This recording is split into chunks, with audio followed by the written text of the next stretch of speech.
Bonjour, mesdames et messieurs et mesdemoiselles. Monsieur Donald Trump, l'ex-président américain avant l'arrivée de monsieur Biden, est le favori pour remporter les élections de novembre prochain, là, vient de mettre le pied dans le plat des Occidentaux.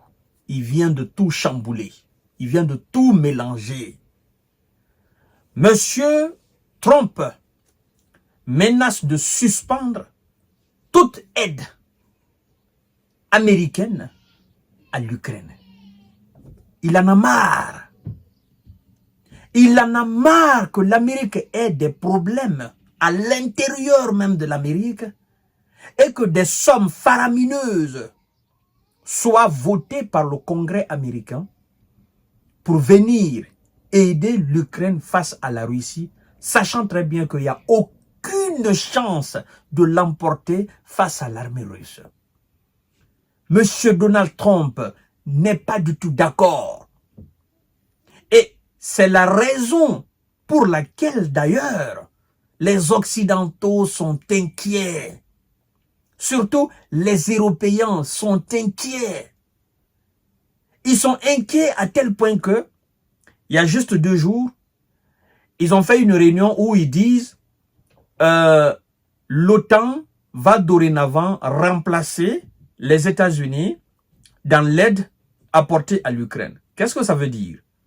Ça veut dire, sachant très bien que M. Donald Trump est favori pour remporter les élections américaines, et conscient aussi du fait que ce dernier est décidé à mettre un terme à toute aide américaine, ils disent l'OTAN prend le relais.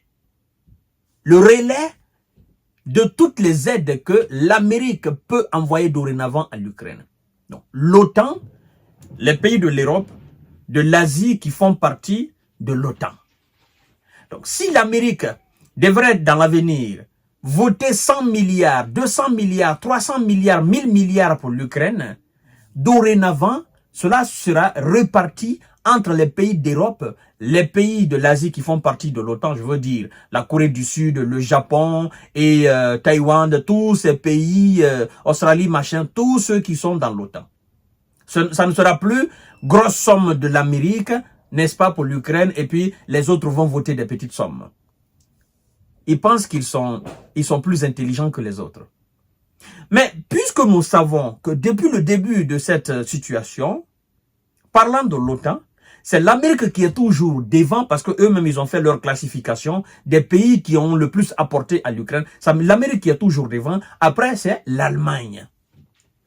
Et donc, M. Donald Trump dit ceci, mesdames et messieurs, c'est très très mauvais pour M. Zelensky. Donald Trump est plus que agacé par le comportement de M. Zelensky et par, n'est-ce pas, ses demandes et ses exigences, a toujours demandé de l'argent, l'argent, l'argent. Lui, il dit qu'il va régler même la question avant même d'entrer dans la Maison Blanche. C'est-à-dire quoi? Il est investi président des États-Unis, il règle une fois pour toutes la question d'aide américaine par une déclaration avant même de rentrer à la Maison Blanche. C'est-à-dire ça sera une simple déclaration pour lui. À partir d'aujourd'hui, je mets fin à toute aide apportée à l'Ukraine. C'est fini. Et puis, il rentre à la Maison Blanche. Mesdames et messieurs, s'il vous plaît, partagez la vidéo dans tous les groupes possibles. Voilà pourquoi les Européens et les démocrates américains et les autres sont très, très inquiets, n'est-ce pas, de l'arrivée de M. Trump. Je crois d'ailleurs ils ont déjà compris que Trump il a 70% de remporter les élections face à M. Biden. Et je vais vous donner les raisons tout à l'heure. M.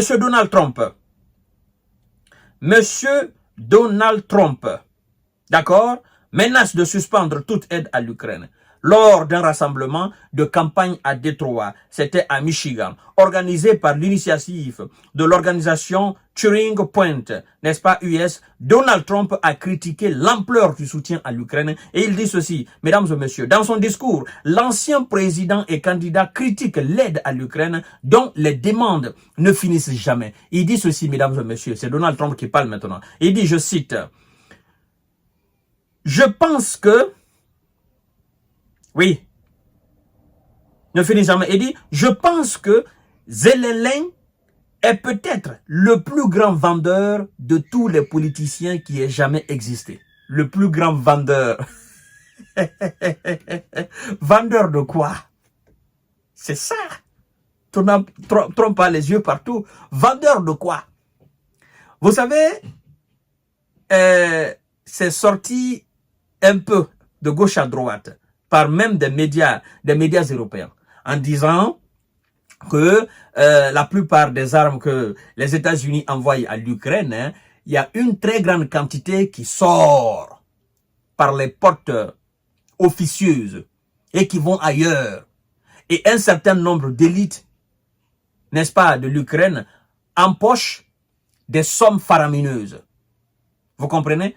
On a même dit que M. Zelensky a acheté, n'est-ce pas, je ne sais pas si c'est au niveau de Chypre ou bien au niveau de Malte, hein, c'est un casino. Mais d'autres médias tentent de démentir cela. D'accord? Je crois que c'est en Chypre. Un casino, voilà, flambant neuf au fait.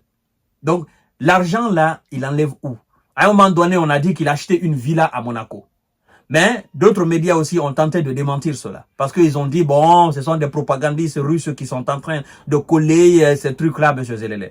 Mais M. Donald Trump dit, je pense que Zelensky est peut-être le plus grand vendeur de tous les politiciens qui aient jamais existé. Il dit, chaque fois qu'il vient dans notre pays, parlant des États-Unis, il répare avec 60 milliards de dollars, a déclaré M. Trump. Il a poursuivi en disant ceci. Il dit, il a poursuivi en disant qu'il aime M. Zelensky en raison de ce qu'il a fait lors de la première procédure de destitution de Donald Trump. Et Trump continue, Trump continue en disant ceci aussi. D'accord? Zelensky vient de répartir il y a 4 jours avec 60 milliards de dollars. Et une fois rentré chez lui,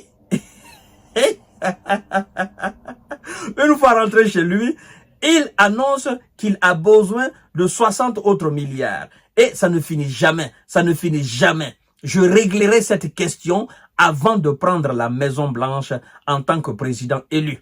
Je réglerai cette question, a déclaré M. Donald Trump. Il a répété même, n'est-ce pas, le verbe régler. Il dit, mais c'est quand même pas possible. Le gars est parti il y a juste 4 jours avec 60 milliards de dollars. Et une fois chez lui, il demande encore 60 autres milliards. Il dit, bon, il n'y a pas de souci. D'accord, il n'y a pas de souci. Je réglerai la question avant de prendre fonction, n'est-ce pas, en tant que président des États-Unis à la Maison-Blanche. Je réglerai cette question. C'est-à-dire, le gars, il est sur ses nerfs. Il dit, mais je ne peux pas comprendre. Comment peut-on prendre comme ça de l'argent? Parce que matériel militaire, c'est le contribuable américain qui paye quand même. Même si c'est du matériel, même si c'est pas de l'argent liquide. Mais c'est de l'argent liquide. Parce que c'est nous qui sommes obligés de remplacer ce qu'on prend, n'est-ce pas, dans le stock de l'armée américaine. C'est impossible, c'est du gâchis. Et tout ce qui part là-bas, ça part en fumée. D'ailleurs, vous avez constaté. Et on ne cesse de nous humilier. La Russie prend nos chars, prend nos équipements militaires et l'expose devant le monde entier. C'est la faiblesse de l'Amérique alors qu'on expose là. La défaillance même du système. Hein? La faiblesse même de nos armes face aux armes russes. Et donc, pour éviter toute cette humiliation, moi, je vais régler la question une fois pour toutes. Il n'y aura plus d'argent. Et, mesdames et messieurs, il y a quelque chose qui me fait dire que M. Donald Trump, il va remporter les élections présidentielles.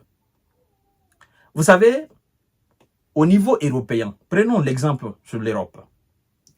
La plupart des politiciens et des partis politiques qui ont participé à des élections législatives et les élections présidentielles depuis le début de l'événement en Ukraine, tous ceux qui ont choisi comme slogan de campagne « Pas d'aide à l'Ukraine » ont remporté les élections.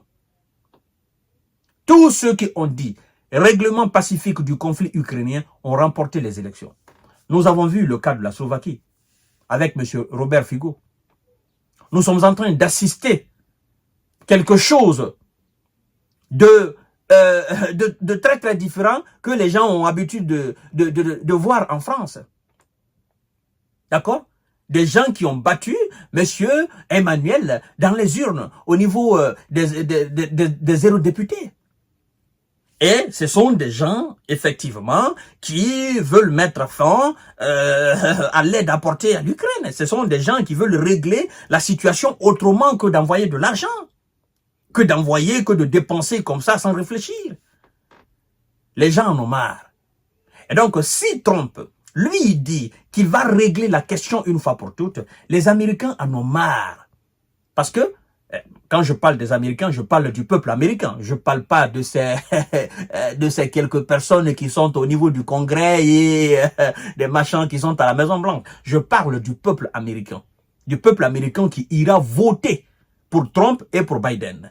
Ce peuple-là en a marre de voir ce qui est en train de se passer en Ukraine. En a marre de voir ce qui est en train de se passer quelque part dans le Moyen-Orient, en Israël. Ce peuple veut qu'on mette fin à toute cette mascarade de violence, n'est-ce pas, à travers le monde. Et c'est le peuple qui va voter. Et Donald Trump dit qu'il est choisi président, il règle, parce que c'est pas aujourd'hui il règle la question ukrainienne une fois pour toutes en quelques secondes. Il dit qu'il a la clé. Et donc, actuellement, les Européens sont très, très, très, très inquiets, n'est-ce pas? Ils attendent les élections américaines sincèrement avec la peur dans le ventre. Parce que si Biden tombe, c'est fini ça. Le support, c'est terminé, mesdames et messieurs. Voilà, chères dames, chers messieurs, chères demoiselles, la déclaration de M. Trump. À tout à l'heure pour notre série d'informations de décortiquage. Partagez la vidéo dans tous les groupes possibles. Actuellement, les Européens sont frileux. Ils tremblent.